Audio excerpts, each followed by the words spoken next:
Christmas in the Forest, written by Edward Allen Kurtz, narrated by Gregory Deal.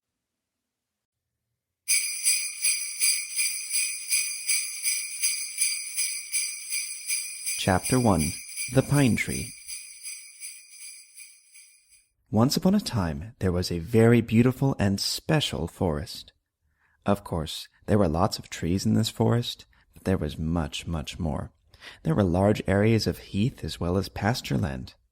There were also several rivers that ran through the forest, and there were many birds and animals that lived in the forest. In the middle of the forest was a pine tree. It was very old and quite tall. Its branches were long and they were full of soft, dark green needles. It was a special tree, and all of the animals that lived in the forest knew that this was the most beautiful tree in the forest. This pine tree was the home to several animals, and other animals liked to rest on the soft pine needles under the shade of the tree. Near the top of this magical tree lived 3 birds. Their names were Wendy the Warbler, Wally the Woodlark, and William the Woodpecker.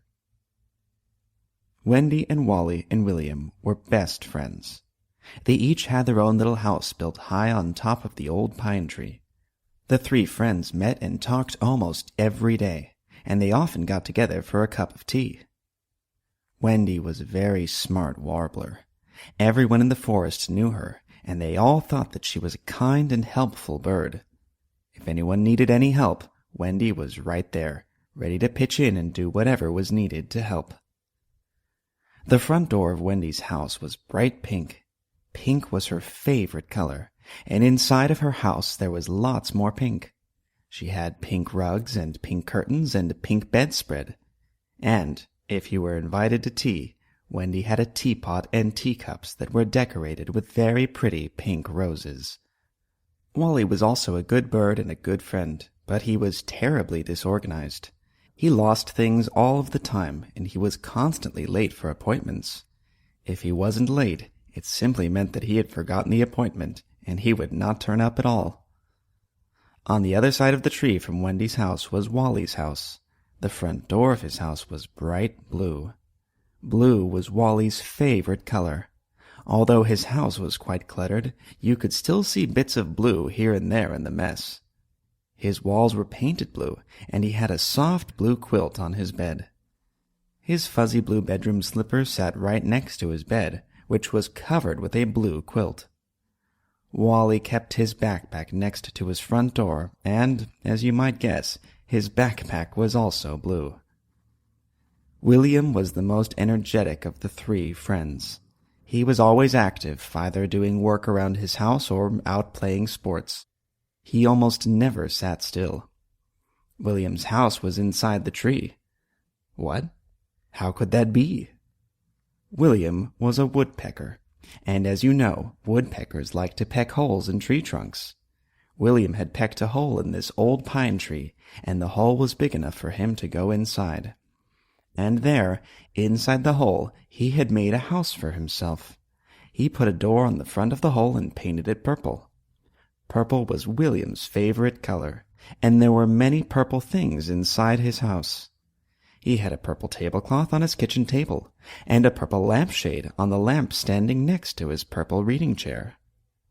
One day, in December, just before the Christmas holidays began, Wally and William were visiting Wendy in her pink house. The 3 friends were enjoying afternoon tea. "Would you like another cup of tea?" asked Wendy. They were drinking some of Wendy's delicious tea. William had brought some Christmas cookies along with him to add to the party, and Wally had made some brownies with red and green icing on top. The 3 of them always pitched in and helped each other because they were quite good friends. "Oh, that would be lovely," answered William. He had a big appetite, especially with all that pecking into the tree trunks that he had done off and on that day. Wendy put the kettle on, and soon the 3 of them were enjoying another cup of tea. It was very peaceful and calm high up in the tree. At least it was calm this fine day in December. Sometimes when the wind was really strong, then everyone hung on for dear life. Eventually, the 3 friends started to talk about the upcoming Christmas holiday season. "Do you think we will have a white Christmas this year?" asked William. "Oh, I do hope so," said Wendy. "That always makes everything so lovely." "Yes, and a bit of snow on the green branches of our tree always helps to get me into the Christmas spirit," added Wally. "Are you finished with your Christmas shopping yet?" asked Wendy. "Yes," answered William. "Finally, the crowds in the shops this year were amazing. I've never seen anything like it." "I think I'm almost finished," answered Wally. "You think so?" asked Wendy. "Well, I lost my shopping list," answered Wally, "but I think I have just a few more gifts and then I'm done. How about you, Wendy?" "Yes, I just finished yesterday," she answered. "Now all I have to do is wrap them and put bows on each gift." They sipped at their tea, and then they each had one last Christmas cookie. They had already finished the brownies. "I'm really looking forward to decorating my front door this year," said Wendy. "I am too," said William. "Me too," said Wally. "I can't wait." "I wonder who will win the prize for the best door decorations this year," said William. Each year, during the Christmas season, there was a contest in the forest for the best door decoration. Every animal decorated its front door and then crossed its fingers and hoped to win a prize, and the judges went from door to look at the decorations and make their decisions. The first prize was always a surprise, and it was something different each year. "Your door was so pretty last year," Wally said to Wendy. "I can't believe you didn't win first prize." "Thank you," said Wendy. "Oh, well, whether we win or not, it's still fun to do, isn't it?" "Yes," answered William. "And with your door and Wally's door and my door, our tree is always the most beautiful tree in the forest, no matter what those judges say." "That's right," said Wendy. "Do we want to make wreaths like we did last year?" "Yes," answered Wally. "Let's do that." "Yes," answered William.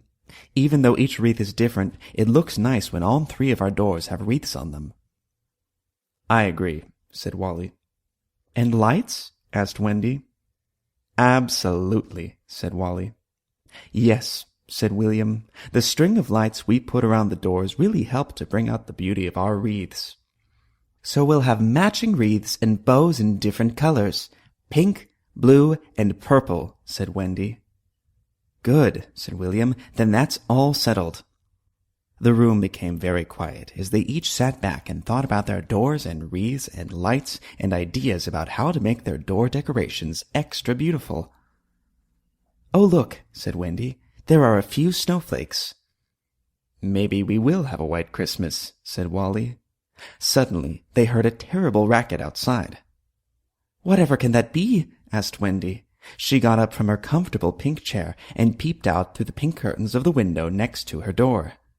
"Oh, my goodness!" she cried. "What is it?" asked Wally. He and William peeped out of the window with Wendy.